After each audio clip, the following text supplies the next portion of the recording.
Hello learners, आपका स्वागत अपने चैनल पर।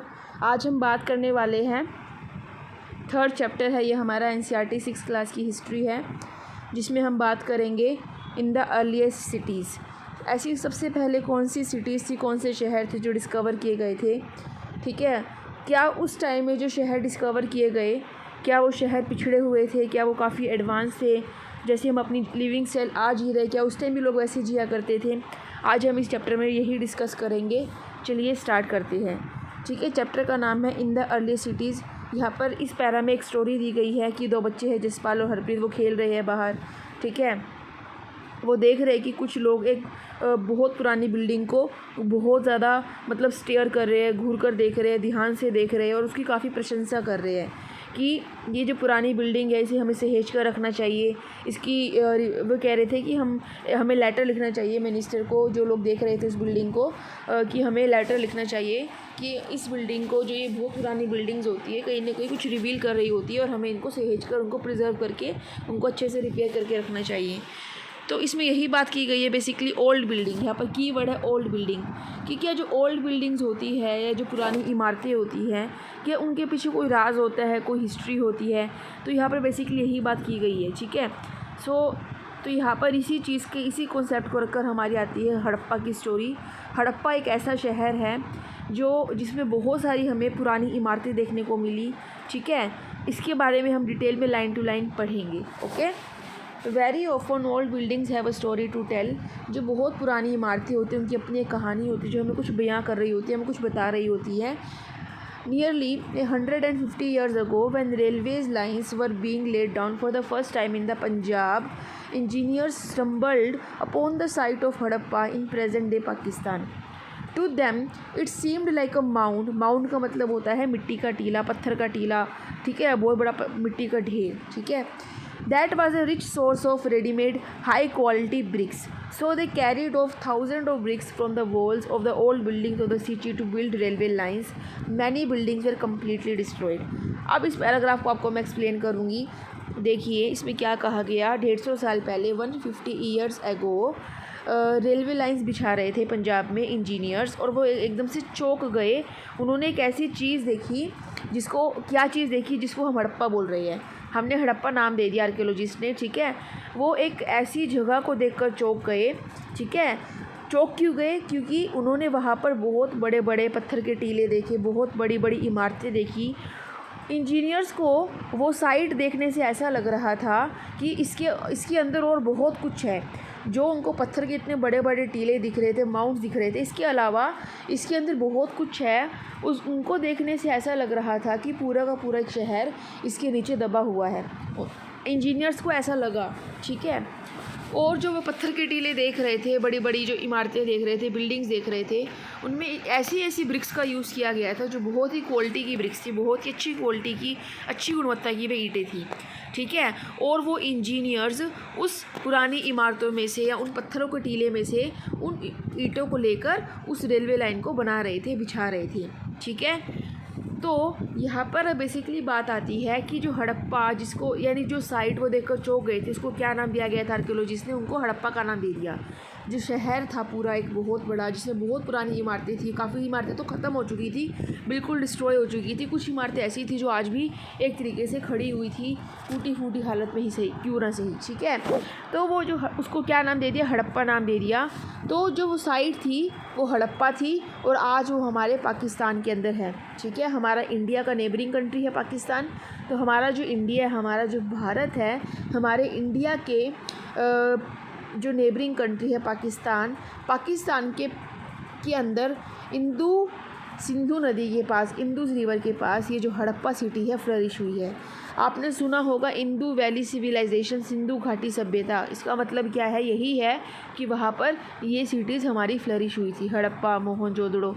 ठीक है, अभी आगे हम इसके बारे में और डिटेल में पढ़ेंगे। ठीक है, Then about 80 years ago, archaeologists found the site and realized that this was one of the oldest city in the subcontinent. Subcontinent का मतलब एक कॉन्टिनेंट का पार्ट।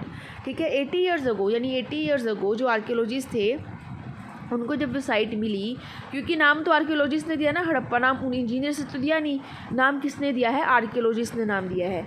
अब देखो बच्चों, पंजाब दो है, एक पंजाब है आपका पंजाब पाकिस्तान में पड़ता है आपका, और एक पंजाब पड़ता है हमारे भारत में, ठीक है। दो पंजाब होते हैं, एक पंजाब आपका पाकिस्तान में आता है और एक पंजाब कहाँ पर आता है, हमारे भारत में आता है, ठीक है। तो 80 ईयर्स अगो पहले जब आर्कियोलॉजिस्ट ने भी उस साइट का पता लगाया, उन्होंने उसके ऊपर स्टडी की, तो उन्होंने क्या रियलाइज़ किया कि ये हमारे सब कॉन्टिनेंट की सबसे पुरानी सिटी है। कौन सी सिटी, हड़प्पा, ठीक है। और यही पहली सिटी जो है वो डिस्कवर की गई थी। And all other sites from where similar buildings were found were described as Harappa. और इसके अलावा हमें बहुत कुछ, हमें सेम तरह की इमारतें देखने को मिली, बाकी हमें टूल्स देखने को मिली, चीज़ें देखने को मिली, और इसको क्या डिस्क्राइब कर दिया आर्कियोलॉजिस्ट ने, हड़प्पा का नाम दे दिया। और ये जो सिटी थी कितनी पुरानी थी, ये सिटी कितने हज़ारों साल पहले उभरी, फ्लरिश हुई, ये आर्कियोलॉजिस्ट ने जब स्टडी किया तो उनको ये पता लगा कि जो हमारी हड़प्पा है वो 4700 ईयर्स अगो पहले डेवलप हुई थी, पहले फ्लरिश हुई थी। जो हड़प्पा आपकी जो है ये 4700 ईयर्स पहले ही क्या हो गई थी, फ्लरिश हो गई थी इंदुज़ रिवर के पास, जो आज प्रेजेंट में पाकिस्तान के अंदर है। ऐसा क्या खास था हड़प्पा के अंदर, what was special about this cities. In cities को दो से ज़्यादा पार्ट में डिवाइड किया गया था। जो पहला पार्ट था वो वेस्ट में था, वो पार्ट छोटा था एरिया वाइज, लेकिन काफ़ी ऊंचाई पर बनाया गया था, और आर्कियोलॉजिस्ट ने उसको क्या डिस्क्राइब दिया, सिटेडल। ये बेसिकली अपर जो पीपल हुआ करते थे, ठीक है, फॉर एग्ज़ाम्पल आप समझ सकते हैं ऐसे लोग जो बहुत काफ़ी रईस थे, काफ़ी अच्छी ज़िंदगी जिया करते थे, उनका खाना पीना, रहना सहना, लिविंग स्टाइल बहुत ज़्यादा हाई स्टैंडर्ड का था, उनके लिए बेसिकली ये जगह थी। जो ईस्ट वाला पार्ट था वो काफ़ी बड़ा था एरिया वाइज, लेकिन वो काफ़ी नीचे था, लोअर पार्ट में वो बनाया गया था, जिसको लोअर टाउन भी बोला जाता है। Very often walls of baked brick were built around each part. The bricks were so well baked that they have lasted for thousands of years. जिन पत्थरों का इस्तेमाल किया गया था, जिन ईंटों का इस्तेमाल किया गया था, उन ईंटों से ही वो टाउन्स बनाए गए थे, और वो इतनी अच्छी तरीके से ईंटें बनाई गई थी, पकाई गई थी, जो हज़ारों सालों तक भी कहीं बिल्कुल भी ख़राब नहीं होने वाली। यानी वो जो ईंटें यूज़ की गई थी बनाने के लिए चीज़ें, वो ईंटें इतनी अच्छी क्वालिटी की बनाई गई थी, इतनी अच्छी उसमें गुणवत्ता थी कि उसको हज़ारों सालों तक भी यूज़ किया जा सकता था। वो उसमें जो ईंटें थी अपने आप टूटने वाली नहीं थी, इतनी अच्छी ईंटें थी वो। जो ब्रिक्स लगाई गई थी बिल्डिंग्स के अंदर, वो इंटरलॉकिंग पैटर्न में लगाई गई थी, जिससे दीवार काफ़ी स्ट्रॉन्ग मजबूती से बने, गिरे ना दीवार, ठीक है, इमारत काफ़ी हज़ारों साल तक हिले ना बिल्कुल भी। इंटरलॉकिंग पैटर्न का मतलब होता है ये हमारी एक ईंट की लाइन है, इसके ऊपर एक ईंट लगा दी, फिर इसके ऊपर एक ईंट लगा दी, इसके ऊपर एक ईंट, ऐसे ये एक इंटरलॉकिंग पैटर्न होता है, ठीक है। अब थोड़ा हम इसके बारे में भी पढ़ते हैं। यहाँ पर क्या दिया गया, बहुत ही इंपॉर्टेंट होती चीज़ एनसीईआरटी के अंदर। ये जो सिटी थी हड़प्पा पंजाब में पाई गई और सिंध में पाकिस्तान के, और हमारे इंडिया में कहाँ पर पाई गई, ऐसी ही कुछ और साइट्स गुजरात में, राजस्थान में, हरियाणा में, पंजाब में। आर्कियोलॉजिस्ट को यहाँ पर काफ़ी सारे यूनिक ऑब्जेक्ट्स मिले, जैसे रेड पोटरी मिली जो पेंट की गई थी, समझ रहे हो, पेंट की गई, यहाँ पर पेंटेड चीज़ें यूज़ करने लग गए थे, ठीक है, स्टोन्स पहनने लग गए थे, मार्बल्स, ठीक है, सील्स, इनकी अपनी स्पेशल बीड्स हुआ करती थी, कॉपर के टूल यूज़ किया करते थे। तो कहने का मतलब क्या है, काफ़ी एडवांस लाइफ ही जी रहे थे। और एडवांस लाइफ ही हमने क्यों नाम दिया, आगे जब उसके बारे में और क्वालिटीज़ पढ़ेंगे तो आपको धीरे धीरे समझ में आता जाएगा, ठीक है।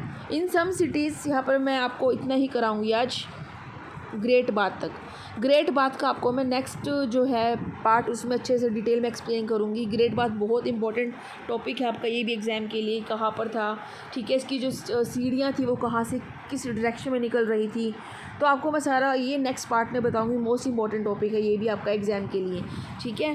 तो कुछ सिटीज़ में जो स्पेशल बिल्डिंग्स बनाई गई थी, ठीक है, सिटेडल पर, हायर टाउन पर, ठीक है।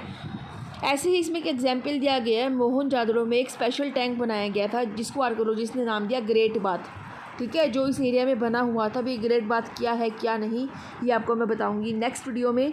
आप यहाँ पर मैप में देख सकते हैं, देखिए ये रहा हमारा मोहनजोदड़ो जो इंदुस रिवर के पास है, जो इंदुस रिवर है, ठीक है, इंदुस जो है ये रिवर, ये इंदुस रिवर की सहायक नदियाँ भी है, सतलुज, ठीक है, ब्यास, रावी, चेनाब, झेलम, ये क्या है, इसकी सहायक नदियाँ है, ट्रिब्यूटरीज है इंदुस रिवर की। ठीक है। तो इंदू रिवर के पास ये जो मोहनजोदड़ो है वो फ्लरिश हो रहा है, ठीक है। सो यहाँ पर आपको ये हड़प्पा है, ये इंदू की कौन सी सहायक नदी के ऊपर है, ये देखिए, ये सतलुज के पास है ये, ठीक है। और आप देख सकते हैं राखीगढ़ी, कालीबंगन, गनवेड़ी लाल, चन्नूदाड़ो, ढोलावीरा, ठीक है। ये सारी क्या है, ये साइट्स है जहाँ पर हमें काफ़ी सारी एडवांस चीज़ें देखने को मिली। तो ये आपको मैं धीरे धीरे आगे वीडियो में कराऊंगी ही डिटेल में। तो आई होप आपको यहाँ तक अच्छे से क्लियर हो गया बच्चों। चैनल को सब्सक्राइब ज़रूर कर दीजिएगा आप, क्योंकि अगर चैनल को सब्सक्राइब करेंगे, बेल आइकन को प्रेस करेंगे तो आपको सारी वीडियोज़ की नोटिफिकेशन मिल जाएगी। So hope you like this video. Thank you, take care and bye bye.